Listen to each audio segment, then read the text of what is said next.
ارشاد فرماتے ہیں کہ وَسَارِعُوا إِلَى مَغْفِرَةٍ مِّن رَّبِّكُمْ وَجَنَّةٍ عَرْضُهَا السَّمَاوَاتُ وَالْأَرْضُ أُعِدَّتْ لِلْمُتَّقِينَ، کہ تم اپنے رب کی مغفرت کی طرف دوڑو، بھاگو، وجنت، اور جنت کی طرف بھاگو۔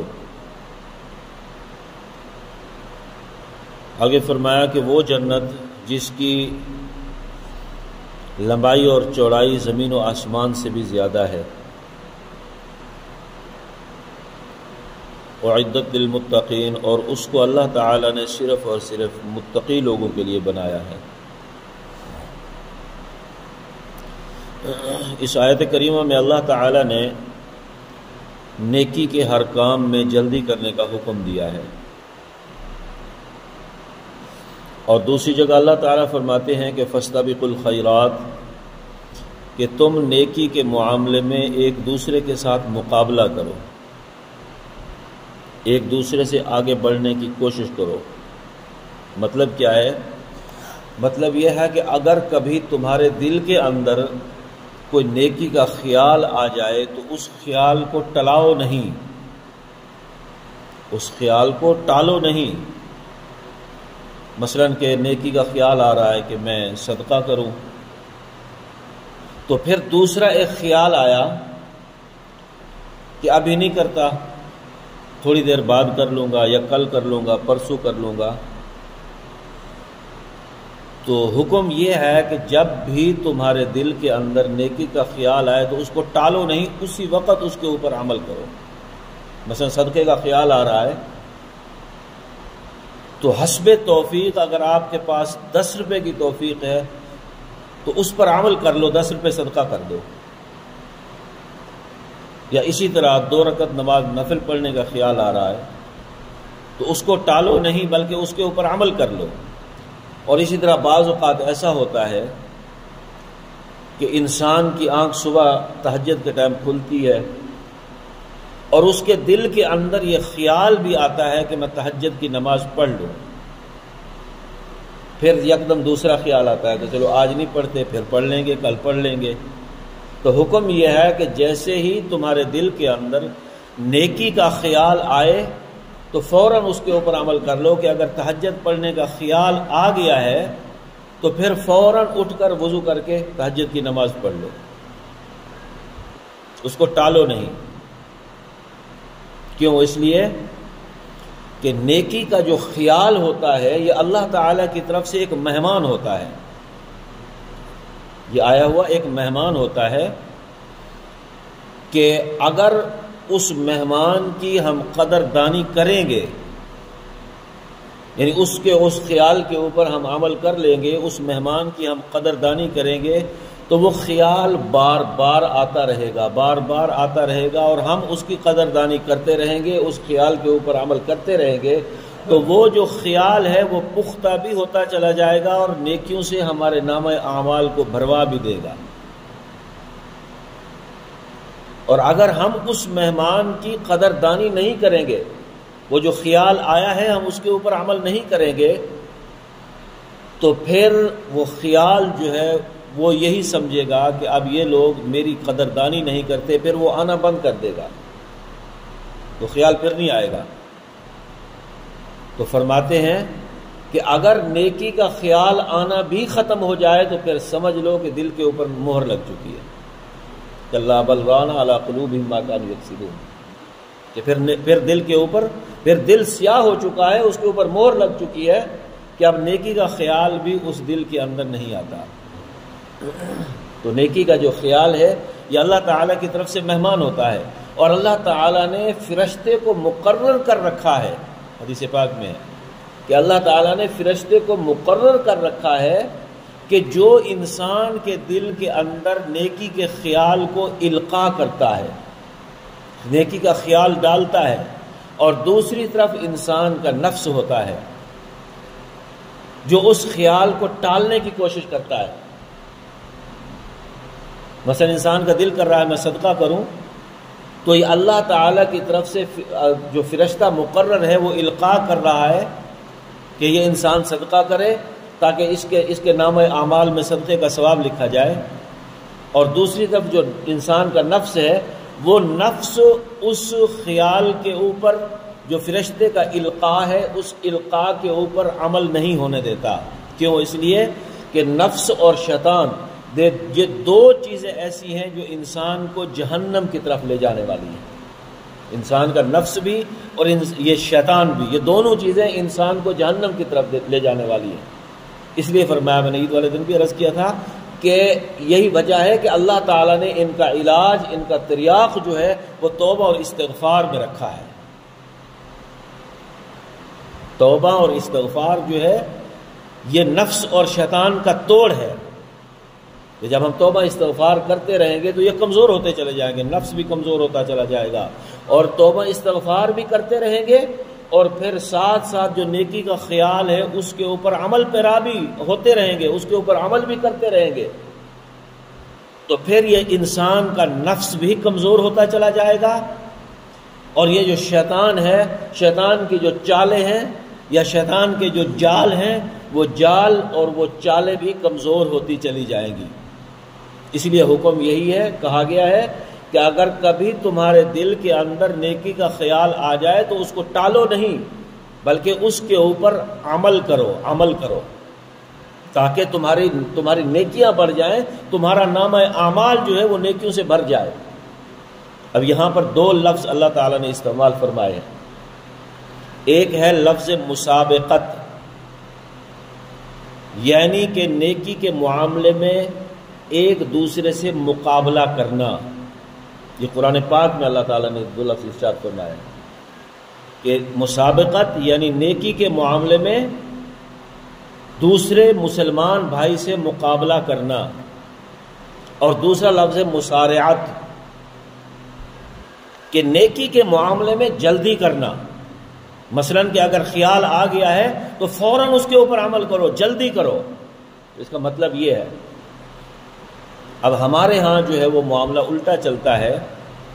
کہ ہم دنیا داری کے معاملے میں تو ایک دوسرے سے مقابلہ بھی کرتے ہیں اور دوسرے سے آگے بڑھنے کی کوشش بھی کرتے ہیں، لیکن دین کے معاملے میں ہم کبھی کسی مسلمان سے مقابلہ نہیں کرتے، جبکہ حکم کیا ہے کہ دین کے معاملے میں تم مقابلہ بھی کرو اور جلدی بھی کرو، اور دنیا داری کے معاملے میں تم کسی سے مقابلہ بھی نہ کرو اور جلدی بھی نہ کرو۔ لیکن ہمارا معاملہ الٹا چلتا ہے۔ اب صحابہ کرام رضی اللہ تعالی عنہم اجمعین کی زندگیوں کو دیکھیے کہ جب اللہ کے نبی صلی اللہ علیہ وسلم نے اس معاملے میں ان کی تربیت فرما لی تو پھر وہ کس طرح نیکی کے معاملے میں جلدی بھی کیا کرتے تھے اور دوسرے سے مقابلہ بھی کیا کرتے تھے۔ کہ غزوہ تبوک کے موقع پر، اور یہ جو غزوہ تبوک ہے یعنی کفار کے ساتھ، کافروں کے ساتھ جہاد، یہ غزوہ تبوک اللہ کے نبی صلی اللہ علیہ وسلم کی زندگی کا سب سے مشکل ترین غزوہ ہے، سب سے مشکل ترین غزوہ ہے۔ وہ اس لیے کہ ایک تو گرمی کا فل عروج کا زمانہ تھا جب یہ غزوہ پیش آیا، اور تبوک مدینہ سے 1200 کلومیٹر کا سفر تھا، 1200 میل کا، کلومیٹر نہیں، 1200 میل کی مسافت تھی، فاصلہ تھا، اور عین گرمی کا زمانہ تھا، اور یہ وہ وقت تھا کہ جب کھجوریں پک جاتی ہیں، اور یہ کھجوروں کے پکنے کا زمانہ تھا، اور مسلمانوں کی یا اس زمانے میں جو بھی وہاں لوگ رہ رہے تھے ان کی سب سے جو بڑی فصل ہے وہ کھجور ہوا کرتی تھی۔ جس طرح ہمارے ہاں آم کے باغات ہوتے ہیں، ہم اس کو بڑی فصل کہتے ہیں، یہ گندم ہوتی ہے، ہم اس کو بڑی فصل کہتے ہیں۔ ہماری معیشت کا جو دار و مدار ہے، ہمارے روزگار کا، کھانے پینے کا، وہ گندم کے اوپر ہوتا ہے، اور یہی معاملہ وہاں تھا کہ وہاں جو معیشت کا یا روزگار کا مدار تھا وہ کھجور کے اوپر تھا، اور کھجوروں کے باغات جو تھے وہ پکے ہوئے تھے، اور پورے سال کی معیشت کا جو دار و مدار تھا وہ انہیں کھجوروں کے اوپر تھا۔ اب کھجوریں بھی پکی ہوئی ہیں، گرمی بھی عروج پر ہے، اور 1200 میل کا لمبا سفر بھی ہے، اور سفر بھی صحرائی سفر ہے، یعنی یوں سمجھ لو ریتلا سفر ہے، جیسے تھل کا سفر ہوتا ہے۔ اب اللہ کے نبی صلی اللہ علیہ وسلم اعلان فرما رہے ہیں کہ نفیر عام ہے، کسی نے پیچھے نہیں رہنا، سب نے چلنا ہے۔ اور دوسری طرف اللہ کے نبی صلی اللہ علیہ وسلم یہ بھی اعلان فرما رہے ہیں کہ ہمیں سواریوں کی بھی ضرورت ہے، ہمیں اسلحے کی بھی ضرورت ہے، تیر تلوار کی بھی ضرورت ہے، اونٹوں کی بھی ضرورت ہے، گھوڑوں کی بھی ضرورت ہے، اور اسی طرح ہمیں پیسوں کی بھی ضرورت ہے۔ لہذا صحابہ کرام کو حکم دیا گیا کہ جان کے ساتھ ساتھ اپنا مال بھی دیں۔ اب کوئی کسی نے اونٹ جمع کرانا شروع کر دیے، کسی نے گھوڑے جمع کرانا شروع کر دیے، کسی نے تلواریں، کسی نے ڈھالیں، کوئی کچھ لے کر آ رہا ہے، کوئی کچھ لے کر آ رہا ہے۔ سیدنا صدیق اکبر رضی اللہ تعالی عنہ اور عمر فاروق رضی اللہ تعالی عنہ، یہ دو حضرات گھر گئے۔ اب عمر فاروق رضی اللہ تعالی عنہ فرماتے ہیں کہ میں گھر گیا اور میں نے اس گھر کا جو سارا سامان تھا اس کو جمع کیا، اور جمع کر کے میں نے اس کو 2 حصوں میں تقسیم کیا، برابر کے 2 حصوں میں، اور میں نے آدھا اپنے گھر رکھ لیا اور آدھا اللہ کے نبی صلی اللہ علیہ وسلم کی خدمت میں لا کر پیش کر دیا۔ اب خود فرماتے ہیں کہ میں خوش ہو رہا ہوں کہ میں بہت زیادہ سامان لے کر آیا ہوں۔ اللہ کے نبی صلی اللہ علیہ وسلم نے ان کو داد بھی دی، کہ بہت پوچھا بھی صحیح کہ کیا لے کر آئے ہو، کس طرح، تو انہوں نے کہا جی آدھا اپنے گھر رکھ کے آیا ہوں، آدھا آپ کی خدمت میں لے کر آیا ہوں۔ تو اللہ کے نبی صلی اللہ علیہ وسلم نے بہت زیادہ دعائیں دی، خوش بھی ہوئے۔ اب عمر فاروق بیٹھ گئے اور سیدنا صدیق اکبر رضی اللہ تعالی عنہ کا انتظار کرنے لگے۔ اب دل کے اندر خوش بھی ہو رہے ہیں کہ آج عمر فاروق صدیق اکبر سے نیکی کے معاملے میں آگے بڑھ جائے گا، یہ خوش بھی ہو رہے ہیں کہ آج میں مال بہت زیادہ لے کر آیا ہوں، میں گھر کا آدھا مال لے کر آیا ہوں۔ اور اتنے میں سیدنا صدیق اکبر رضی اللہ تعالیٰ عنہ تشریف لے آئے۔ اب ایک گٹھڑی باندھی ہوئی ہے سامان کی، سر کے اوپر لادی ہوئی ہے، لا کر اللہ کے نبی صلی اللہ علیہ وسلم کی خدمت میں پیش کر دی۔ تو آپ وسلم نے پوچھا کہ ابو بکر کیا لے کر آئے ہو؟ نہیں، بلکہ اب پہلے تو عمر فاروق سے پوچھا کہ تم کیا لے کر آئے ہو، صدیق اکبر سے پوچھا کہ گھر کیا چھوڑ کر آئے ہو۔ اب یہاں آپ صلی اللہ علیہ وسلم کے سوال کا جو انداز تھا وہ بدل گیا کہ گھر کیا چھوڑ کر آئے ہو۔ تو سیدنا صدیق اکبر رضی اللہ تعالیٰ عنہ نے عرض کیا یا رسول اللہ، گھر کے اندر اللہ اور اس کے رسول کا نام چھوڑ کر آیا ہوں، باقی جو کچھ بھی تھا وہ سارے کا سارا میں لے آیا ہوں۔ تو اللہ کے نبی صلی اللہ علیہ وسلم نے بہت زیادہ دعائیں دی۔ اب عمر فاروق فرماتے ہیں کہ جب میں نے یہ معاملہ دیکھا کہ میں تو گھر کا آدھا سامان لے کر آیا ہوں اور صدیق اکبر تو گھر کا سارا سامان لے کر آیا ہے، تو فرماتے ہیں کہ میرے دل میں خیال آنے لگا کہ اے عمر فاروق، تو نیکی کے معاملے میں کبھی بھی ابو بکر سے آگے نہیں بڑھ سکتا۔ اب یہ جو معاملہ ہے یا یہ جو مقابلہ ہے یہ محمود ہے، یعنی ایسے مقابلے کا حکم دیا گیا ہے کہ فاستبقوا الخیرات، کہ تم نیکی کے معاملے میں ایک دوسرے کے ساتھ مقابلہ کرو، ایک دوسرے کے ساتھ تم مقابلہ کرو۔ ایک اور روایت میں آتا ہے کہ سیدنا فاروق اعظم رضی اللہ تعالیٰ عنہ نے ایک معاملہ کرنا چاہا سیدنا ابو بکر صدیق رضی اللہ تعالیٰ عنہ سے، کہا کہ ابو بکر آپ میری ساری زندگی کی نیکیاں لے لو، ساری زندگی کی نیکیاں لے لو، لیکن جو ایک رات آپ نے آپ صلی اللہ علیہ وسلم کے ساتھ غار کے اندر گزاری تھی، اس ایک رات کی نیکیاں مجھے دے دو بس۔ حالانکہ عمر فاروق رضی اللہ تعالیٰ عنہ کی نیکیاں کتنی تھی؟ سیدہ عائشہ رضی اللہ تعالیٰ عنہ نے ایک مرتبہ لیٹے ہوئے تھے صحن کے اندر، آپ وسلم کے ساتھ بیٹھی تھی یا لیٹی تھی، تو سوال کیا سیدہ عائشہ رضی اللہ تعالی عنہا نے کہ یا رسول اللہ، ستارے چمک رہے تھے آسمان کے اوپر، ستاروں کی طرف نظر کر کے پوچھا، سوال کیا کہ یا رسول اللہ صلی اللہ علیہ وسلم کہ کیا یہ جتنے ستارے ہیں آسمان کے اوپر، کوئی ایسا بندہ بھی ہے کہ ان ستاروں کے برابر اس کی نیکیاں ہوں؟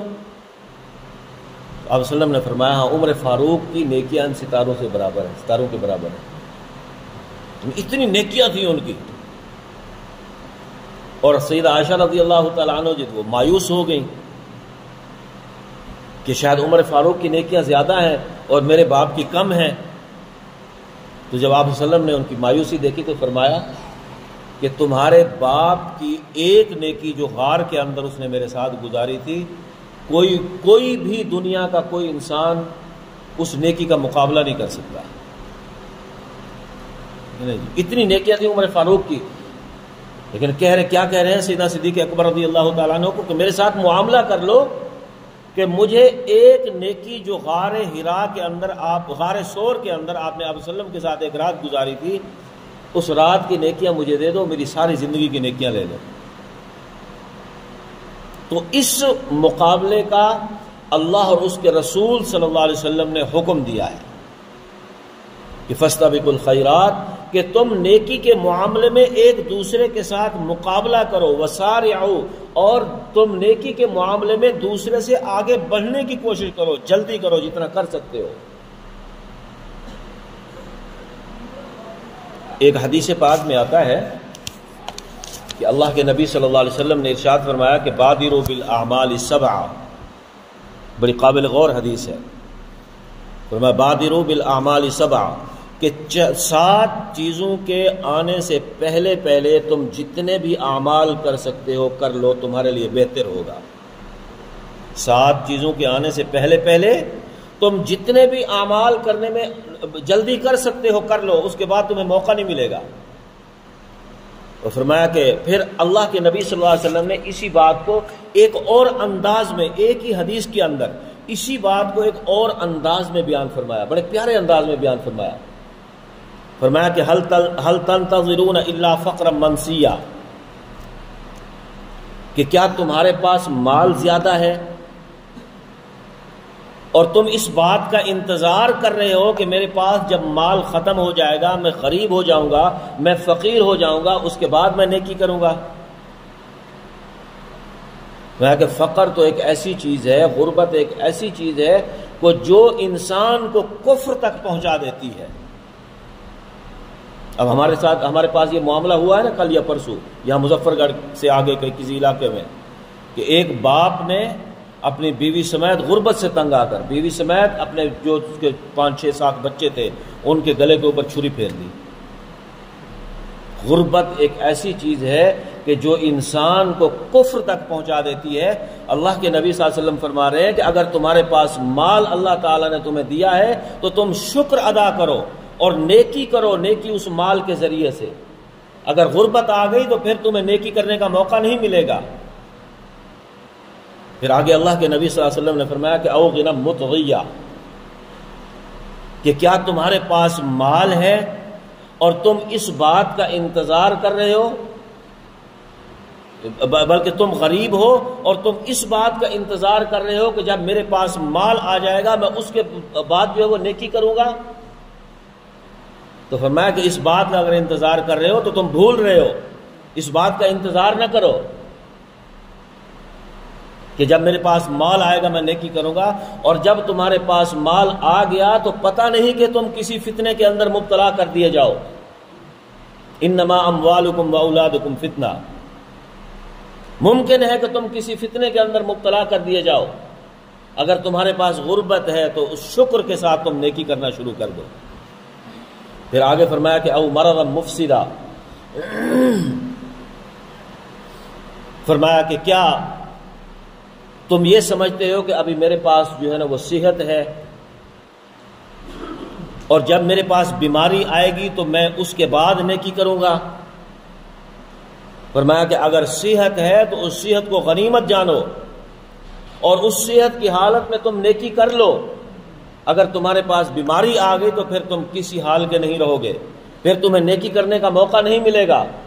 لہذا صحت کو غنیمت جانو اور صحت کی عالم میں، صحت کی حالت میں تم نیکی کر لو. پھر آگے فرمایا کہ او غرم مفندہ، فرمایا کیا تمہارے پاس ابھی جوانی ہے اور تم بڑھاپے کا انتظار کر رہے ہو کہ جب بڑھاپا آئے گا تو پھر ہم مسجد کا دروازہ مل لیں گے، اور اس کے بعد ہم جتنے گناہ کر سکتے ہیں ہم کر لیں۔ فرمایا کہ ممکن ہے کہ جب بڑھاپا آئے تو تم کسی امتحان کے اندر مبتلا کر دیے جاؤ۔ بڑھاپے سے پہلے پہلے اپنی جوانی کو غنیمت جان لو، اور جوانی کی حالت میں، جوانی کے عالم میں تم نیکی کر لو۔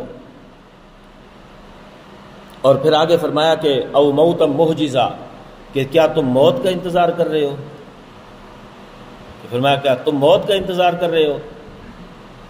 میں موت جب آئے گی تو پھر تمہیں نیکی کرنے کا موقع نہیں ملے گا۔ پھر حدیث پاک میں آتا ہے کہ پھر انسان جب آخرت میں جائے گا تو وہ اللہ اور آخرت میں جا کر وہ سارے اعمال جو ہے اعمال کا ثواب دیکھے گا، دوسروں کے اعمال کا، یا اگر اس نے کچھ کر رکھے ہوں گے ان کا ثواب دیکھے گا، تو پھر وہ اللہ تعالیٰ سے التجا کرے گا کہ یا اللہ مجھے اتنی دیر کے لیے دنیا کے اندر بھیج دے کہ میں 2 رکعت نماز نفل پڑھ لوں۔ پھر اللہ تعالیٰ فرمائیں گے کہ نہیں، میں نے تجھے بڑا موقع دیا تھا، اب یہ قاعدہ اور قانون نہیں ہے کہ میں تجھے واپس بھیجوں نیکی کے لیے کہ تو دنیا میں جائے اور جا کر پھر نیکی کرے، کیونکہ اب تو سب کچھ آنکھوں سے دیکھ چکا ہے۔ اور پھر آگے فرمایا کہ اب دجال، کہ کیا تم دجال کا انتظار کر رہے ہو؟ فرمایا کہ اگر دجال کا انتظار کر رہے ہو تو تم بھول رہے ہو، کیونکہ دجال جب آئے گا تو اس وقت یہ جہان جو ہے، یہ کائنات فتنوں کے اندر مبتلا کر دی جائے گی، اور یہ بھی ممکن ہے کہ تم بھی کسی فتنے کے اندر مبتلا کر دیے جاؤ اور تمہارا ایمان ضائع ہو جائے، اس سے پہلے تم نیکی کر لو۔ اور آگے فرمایا کہ اب الساعۃ فالساعۃ ادھیٰ وامر، فرمایا کہ کیا تم قیامت کا انتظار کر رہے ہو کہ جب قیامت آئے گی تو ہم اس وقت نیکی کریں گے؟ فرمایا کہ اگر تم قیامت کا انتظار کر رہے ہو تب بھی تم بھول رہے ہو، کیونکہ قیامت تو ایک ایسی ہولناک چیز ہے کہ یا ایھا الناس اتقوا ربکم ان زلزلۃ الساعۃ شیء عظیم، کہ وہ ایک بہت بڑا زلزلہ ہے۔ یوم ترونها تذهل كل مرضعة عما ارضعت وتضع كل ذات حمل حملها وترى الناس سكارى وما هم بسكارى ولكن عذاب الله شدید، کہ وہ ایسا ہولناک دن ہے کہ اس دن ہر دودھ پلانے والی اپنا دودھ پلانا بھول جائے گی اور ہر حمل والی اپنا حمل گرا دے گی۔ وترى الناس سكارى، اور تم لوگوں کو دیکھو گے کہ وہ نشے کی حالت میں ہے، وما هم بسكارى، حالانکہ وہ نشے کی حالت میں نہیں ہوں گے، ولیکن عذاب اللہ شدید، بلکہ وہ اللہ تعالیٰ کے سخت عذاب کے اندر گرفتار کھڑے ہوں گے۔ میں کہ اگر تم قیامت کا انتظار کر رہے ہو تو تمہاری بھول ہے، تم بھول رہے ہو، بلکہ قیامت کے آنے سے پہلے تم نیکی کر لو، اور قیامت کے آنے سے پہلے اگر تم نیکی کر لو گے تو تمہارے فائدے میں ہے۔ یہ 7 چیزیں اللہ کے نبی صلی اللہ علیہ وسلم نے گنوائی ہیں اور بڑے عجیب انداز میں گنوائی ہیں۔ تو بہرحال میں عرض یہ کر رہا تھا کہ اللہ تعالیٰ فرماتے ہیں قرآن پاک میں کہ فاستبقوا الخیرات، کہ تم نیکی کے معاملے میں دوسرے سے آگے بڑھنے کی کوشش کرو، اس کے ساتھ مقابلہ کرو، یہ محمود اور محبوب ہے، اور دنیا کے معاملے میں تم ایک دوسرے سے آگے بڑھنے کی کوشش نہ کرو کیونکہ یہ مذموم ہے نا جی۔ دعا ہے کہ اللہ تعالیٰ باتوں پر عمل کرنے کی توفیق عطا فرمائے۔ وآخر دعوانا الحمد للہ رب العالمین۔